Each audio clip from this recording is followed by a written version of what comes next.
বাইরে ভাই, মানুষ কতটুক নিষ্ঠুর হলে এসব কাম করতে পারে দেখেন। একটা বিড়াল আর দুইটা কুত্তার বাচ্চা আয়না হেরে কীভাবে কেদার মধ্যে ফেলাইয়া রাখছি দেখুন।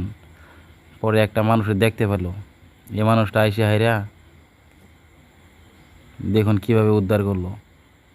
দেখুন দুই হাত পাও মুখ সব হাত আঠা মেরে রাখছিল যাতে না খাইতে পারে, না খাই যাতে মরে যায়। আল্লাহ, যারা এসব কাম করছে ওরা কি মানুষ কোন? দেখুন কিভাবে মুখটা বাইন্ধে রাখছে, গা হয়ে গেছে গা। দেখুন এই বাইটা দেখার পর বাইরে তাই না হেরা গা গোসল দেওয়া পানি খাইতে দিছে। দেখেন দেখুন কি সুন্দর জায়গায় রাখছে। দেখুন এই বাইটা কত সুন্দর মানবিক কাম করলো। আলহামদুলিল্লাহ।